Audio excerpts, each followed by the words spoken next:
Hello guys, अब देखो हम दो पेनी स्टॉक ऐसे देखेंगे कि जहां प्रमोटर होल्डिंग भी अच्छी है और ये आने वाले टाइम में चल सकते हैं। अब इसमें से जो पहला स्टॉक है इसकी कीमत है 49 रुपीज़। अब 49 रुपीज़ के स्टॉक में प्रमोटर होल्डिंग है 74.74%। अब इनके प्रमोटर कौन है?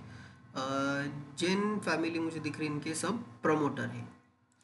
तो अच्छे प्रमोटर होल्डिंग है। इंडिविजुअल कोई इसमें मुझे प्राइवेट लिमिटेड फर्म नहीं दिख रहा, तो इंडिविजुअल शेयर होल्डिंग है। और यहाँ पब्लिक के पास 25% है। इसमें पब्लिक में देखो ये सीरम इंस्टीट्यूट ऑफ इंडिया, इनके पास 5% है। और पूना वाला, अदर पूना वाला, इनके पास 3.94% स्टेक है। ठीक है, तो ओवरऑल एक स्ट्रॉन्ग कंपनी ये होल्ड करती है ये स्टॉक।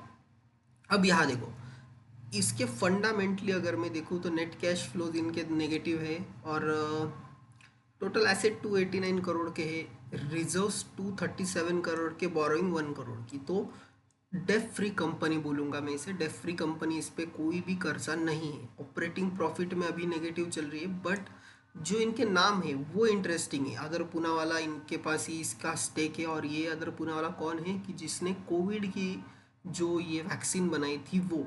और चार्ट स्ट्रक्चर इसका मुझे अच्छा लगा। अब देखो company almost debt free on reduce debt कम कर रही, और ये जो चार्ट स्ट्रक्चर है देखो 50 डीएमए 200 डीएमए के ऊपर ट्रेड करी। अब ये करती क्या है? Real estate, township development, housing project से रिलेटेड ये कंपनी है। 302 करोड़ की मार्केट कैप और 39 की बुक वैल्यू चल रही, 49 पे 10 रुपये ऊपर। रविंदर हाइट्स लिमिटेड इस कंपनी का नाम है। अब ये कंपनी पे हम देख लेते, कुछ एलिगेशंस तो नहीं है। और तो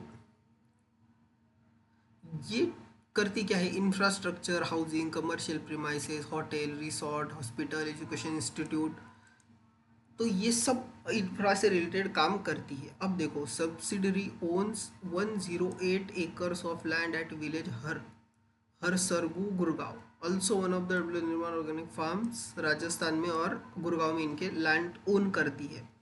और यहाँ मेरे हिसाब से कैपिटल स्ट्रक्चर में कुछ चेंज हुआ है 2022 में इनके। और sale of land FY23 one of their subsidy agreement of agriculture land 35.56 bighas at village Alwar Rajasthan. Also company advance money of 150 lakh as per part of sale consideration from buyer. Okay, तो ये इनके पास अभी इनका एक डील हुआ है लैंड से रिलेटेड। तो अभी तो प्रोजेक्ट बना नहीं है, बट ये कंपनी जिनके हाथ में है वो इंसान बहुत बड़ा है, तो ये कभी भी चल सकती है। मतलब लिटरली देखो ये पेनी स्टॉक ऐसा है कि अभी तक चला नहीं। 2020 मतलब 2000 अर्ली 21 से ये एक ही स्ट्रक्चर में, और ये कभी भी ऊपर जा सकता है। एनी टाइम ये ऊपर जा सकता है। तो अभी हमें करना क्या है? तो यहाँ कुछ तो डेवलपमेंट होने जा रही है। एक अच्छी कंपनी, अच्छा स्टॉक, तो यहाँ डेवलपमेंट होने जा रही है, तो इसमें हम नज़र रखेंगे और इसे होल्ड करेंगे। और यहाँ स्टॉप लॉस क्या बनेगा? ये लेवल के नीचे का हम यहाँ पे कहीं एक स्टॉप लॉस रख देंगे, तो इजीली ये हमें ऊपर के लेवल देखते हुए हम मिल सकते हैं इसमें आने वाले टाइम में। तो RVHL इसका सिंबल क्या है? RVHL, RVNL नहीं, RVHL इसका सिंबल है। नहीं तो लोग क्या कहेंगे? RVNL सर्च करेंगे। इसका सिंबल है RVHL, ये सर्च करो। ये लेवल के आसपास देखो, ये सपोर्ट है, स्ट्रॉन्ग सपोर्ट है, तो इसके आसपास कहीं तो भी हम स्टॉप लॉस रख देंगे और ऊपर के लिए प्ले करेंगे। एक लॉन्ग टर्म होल्डिंग वाला स्टॉक है ये, शॉर्ट टर्म में नहीं बनेगा इधर पैसा कुछ भी। तो पहला स्टॉक हमारा हो गया कवर। अब इस लिस्ट में हमारा सेकेंड स्टॉक है जिसकी कीमत है 200 रुपये। अब ये स्टॉक अभी भी बहुत मेरे हिसाब से कम चला है, और यहाँ जो भी स्ट्रक्चर बना है ये स्ट्रक्चर हम पहले डिस्कस कर लेते हैं। अब देखो यहाँ क्या करना है। ये हमने लगा लिया बॉटम, ये हमने सेकेंड, हाँ, ये फिबोनाची हम ड्रॉ करेंगे और फिबोनाची के हिसाब से हम इसमें देखेंगे। हाँ, तो ये लग गया बॉटम, ये लग गया टॉप, और ये हो गया हमारा स्ट्रक्चर। तो यहाँ 38.2% पे प्योरली सपोर्ट हमें दिख रहा है, करेक्ट। तो ये सपोर्ट की तरह एक्ट करेगा। तो ये इस लेवल तक हम इजीली इसे होल्ड कर सकते हैं। ठीक है, तो देखो अब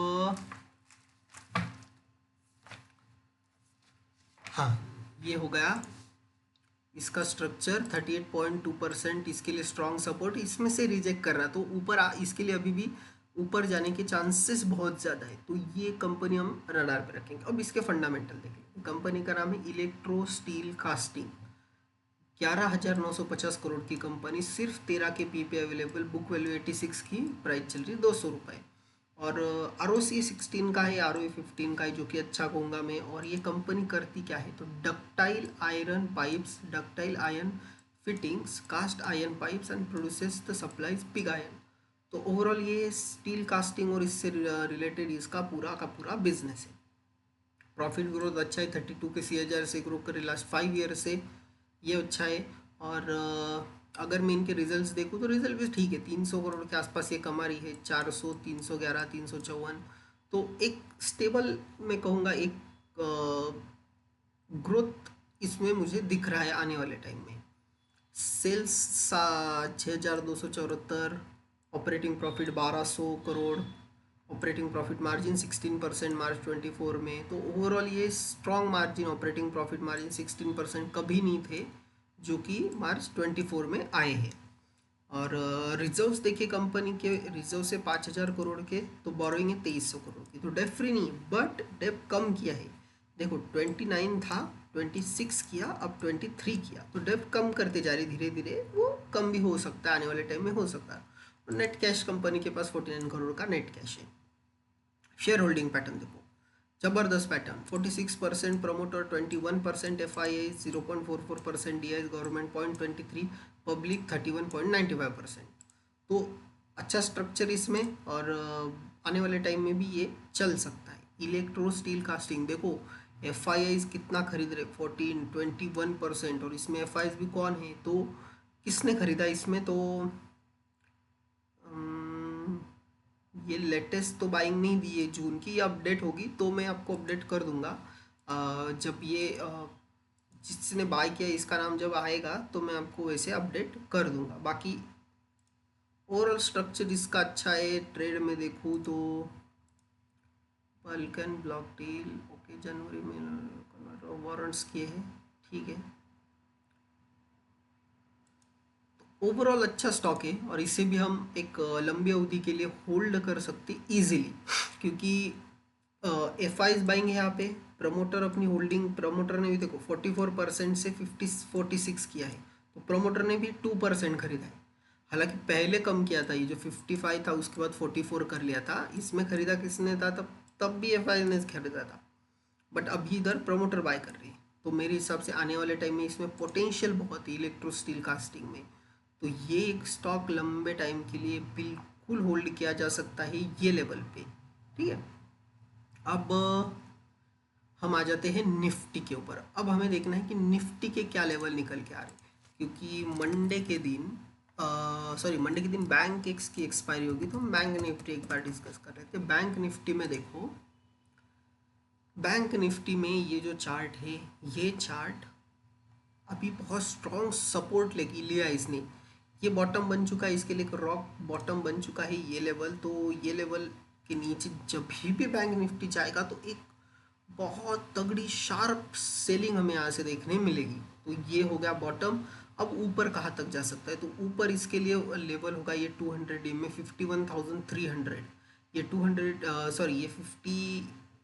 50 डे में की जो लाइन है जो है 51,346, तो यहाँ तक हम कल के दिन मंडे के दिन ऊपर के टारगेट हम यहाँ तक रख सकते हैं, क्योंकि बैंक निफ्टी कंपैरेटिवली स्ट्रॉन्ग है, और अगर ये चलता है तो ये बहुत तगड़ा चलता है। तो बैंक निफ्टी में ये 51,300 तक के ऊपर के लेवल निकल के आते हैं। अब हम बैंक एक्स एक बात देखते हैं, बैंक एक्स, क्योंकि बैंक एक्स की जो एक्सपायरी रहती है उसके प्रीमियम से बहुत सही चलते हैं, 58,500 तक इसके ऊपर के लेवल निकल के आ रहे बैंक एक्स के, तो इस पे भी आप नज़र रख सकते हो। बैंक एक्स के लिए देखो इंपॉर्टेंट लेवल क्या है बैंक एक्स के लिए, ये जब लेवल निकलेगा इसका खुलेगा, एक तो फ्लैट नहीं तो ये लेवल के बीच में खुलना चाहिए, ठीक है। और जैसे ये ऊपर का लेवल तोड़ेगा 57,912 लेवल, 57,912 का लेवल टूटेगा तो ये तुरंत हमें ऊपर आते हुए दिखेगा 58,200